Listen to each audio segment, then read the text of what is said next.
Assalomu alaykum barchaga. Biz bugun sizlar bilan navbatdagi, ya'ni 4-darsimizni boshlaymiz. Biz bugun darsimizda daraja va ildiz mavzusiga oid bo'lgan misollarni ko'rib chiqamiz. Yechimi bilan tahlil qilib, o'rganib, mustahkamlab olamiz. Bunda 4-mashqimizdan boshlaymiz va 4-mashqimiz birinchi misolda quyidagicha aytib o'tganki, qaysi ifoda qavsda x kvadrat y, qavsda xning 4-si y minus 3 ga teng deyapti. Ya'ni biz variantlardan qaysi biri shu ifodaga tengligini topishimiz kerak. Qani buni boshlaymiz, hisoblab chiqamiz. Xo'p, buni ko'paytirishimiz kerak bir-biriga. Bunda bir xilliklarini hisoblaymiz. Xning kvadrati va xning 4-sini qo'shamiz.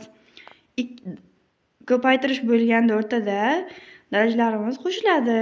Bunda 2 plus 4 6, xning 6-si y. Bunda darajasida 1 bor deb tasavvur qilamiz. Y minus 3-si qo'shsak 1 minus 3, y-ning minus 2-si.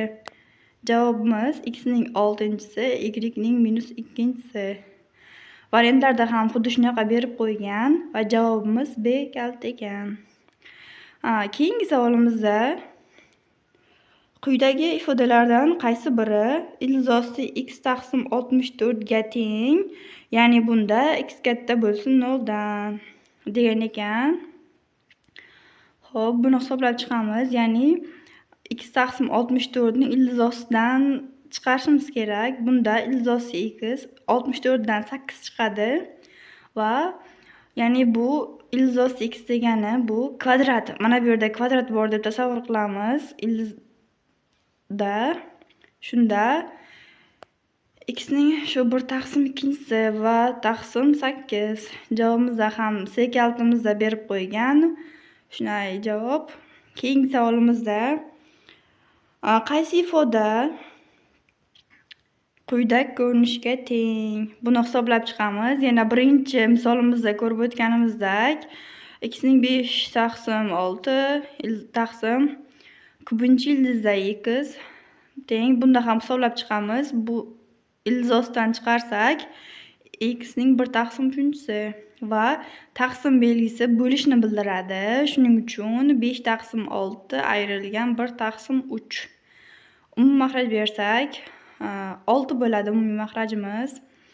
Xo'p, 6 ni 3 ga bo'lsak 2, 5 dan 2 ni ayirsak 3.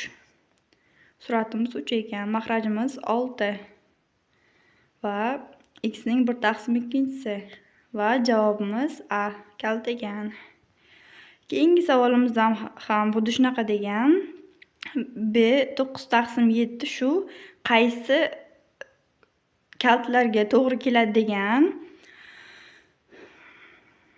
Bunda hisoblab chiqsak har bir variantdan kelib chiqib, bunda 135 taqsim 105 degan javob to'g'ri keladi. Keyingisida ham xuddi shunaqa. Bunda aytyaptiki,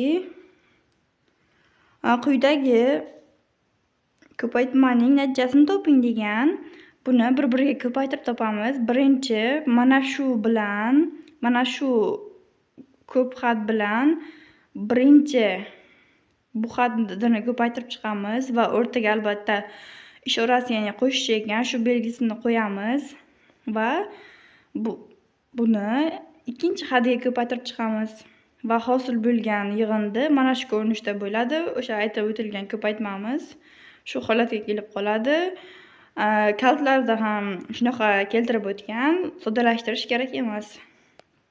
Keyingi savolimizda bunda ham xuddi shunaqa degan, qaysi javob variantlariga to'g'ri keladi? Ya'ni bunda shart berib qo'ygan, x teng emas 0, y teng emas 0 kabi.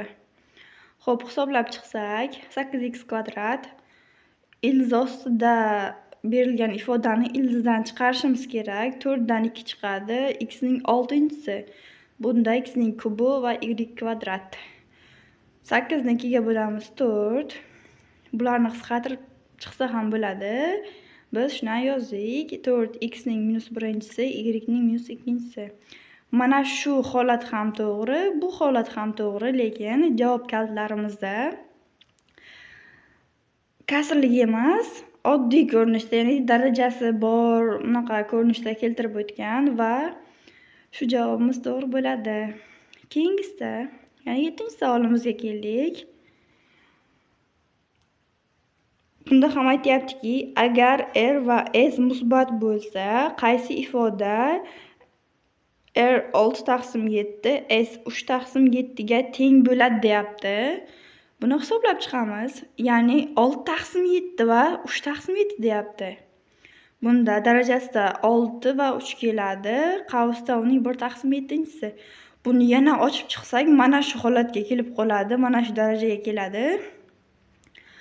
Buni bitta daraja belgisi ostiga kiritishimiz kerak. Bizdan aynan shu savol, shu narsa so'ralyapti. Darajasida 7, ilzosida r ning 6-si, s ning kubi ko'rinishda bo'ladi va to'g'ri javobimiz D bo'ladi. To'g'ri kalitimiz D. Keyingisida 8-savolimizda ham yuqorida aytib o'tilganlaridek qaysi javob, ya'ni aytyapti C ni A, B, D orqali ifodalang degan. Bunda ham albatta ifodalaymiz. Mana bu ko'rinishda misolimiz berilgan. Ifodalash uchun albatta doimo tenglik belgisini qo'yib, boshqa turli xil amallarni bajarish yo'li bilan bu misolimizga ham javobini topamiz.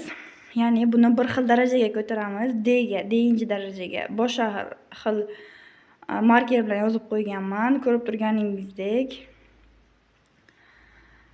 Ochib chiqsak, bu 1/B va 1/D ga teng bo'ladi.